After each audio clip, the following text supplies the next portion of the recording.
what's happened to baseball is actually endemic to what's going on in the great world around us. It's why the same reasons, the same things that are governing the choices that managers make in so many situations are the things that determine how much your car insurance is going to cost, versus mine, or why you get certain ads popping up on your Twitter feed, or I'm sorry, X feed, um, which I'm getting off as soon as I'm done with a promotion of this book. I want. Um, and baseball, it kind of cooked itself.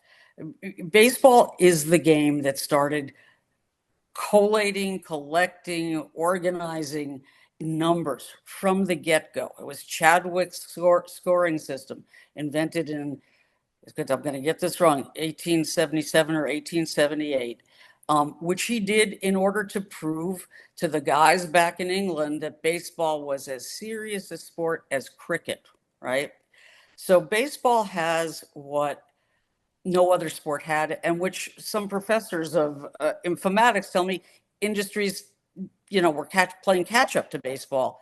They had what's known as a clean data set, and they used that clean data set. Guys like our friend Dan Okrent, who discovered Bill James, and the plethora of guys who came after him, and there's some who even came before him who aren't as well known, um, to devise these equations and algorithms that now dictate all the choices that are made.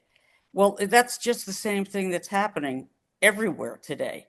I have a new friend named Peko Hosoi, who is a professor of engineering and God knows what else at MIT. She's the creator of their sports analytics lab, and I like to refer to her as a humanist with elite math skills. And I called her one day at the beginning of this project, which was 4 years ago, and said, "You fucked baseball. Don't you think you have a responsibility to unfuck it?" And rather than hanging up on me, she said, "Yeah." So we began to talk. And maybe the most important thing that she said over that period of time is this: baseball is a canary in the coal mine. If you can look out on the field and why did he do that? Why did he make that move? You look out on the field and you can see the machinations that are at work in every industry now, and that are going to be taking over more and more industries. And she said, that canary needs to be paid attention to. And baseball had a head start in that, thanks to Chadwick, right?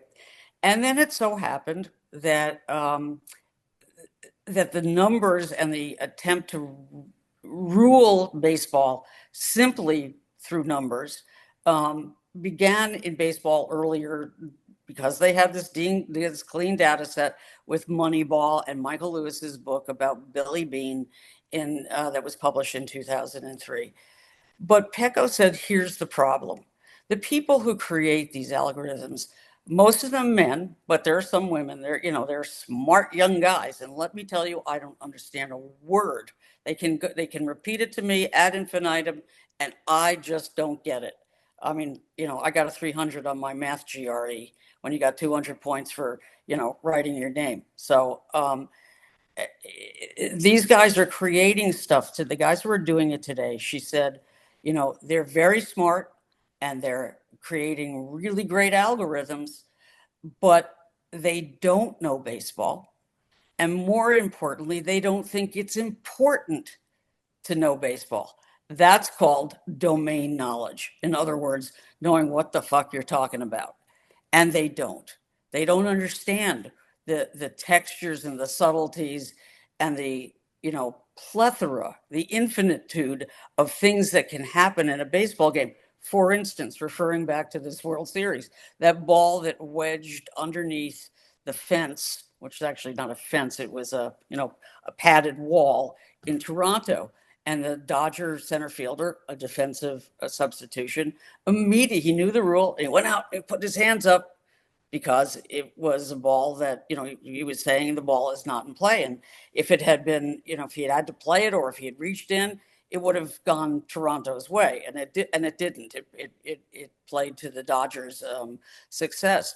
So who could have predicted that, right? You can't predict that. There's no algorithm that could have predicted that ball. I went to one of my favorite people. One of the guys I interviewed at length here was Dusty Baker, now retired, won the 2022 World Series with the Houston Astros. And I said, Dusty, what's happened to empiricism in baseball? And I wish I had the book in front of me so I could read this to you. But also I forgot an index, so I can't tell you the page.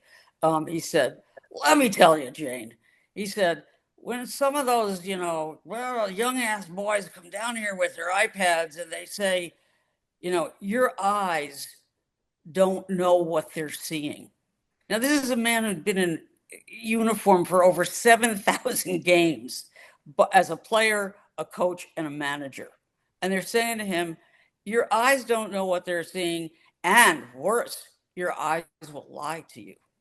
Well, everywhere I went in 2023, after Major League Baseball imposed a new set of rules, which have worked in many ways extremely well, the pitch clock being the most significant of them, players from Little League all the way up to major leagues said, I'm worried about the human element. Where's the human element left in baseball? Where is the judgment, the room for judgment based on having seen or participated in 7,000 baseball? Dave Roberts, the Dodgers manager, who made some very interesting and non-analytic moves this World Series. I met with him in September in Baltimore when the Dodgers were on a 4-game losing streak. And he held a team meeting, which he doesn't do that often. And he said to his guys, please stop trying to be perfect. There's no perfect in baseball, right? There's perfect games. That's an unusual occurrence, but you can't perfect something in the way that a closed numerical system seems to think it can, right? So Yamamoto, the young hurler, Japanese hurler, for the Dodgers, came out during that weekend in Baltimore and had a no-hitter going, and he left him in.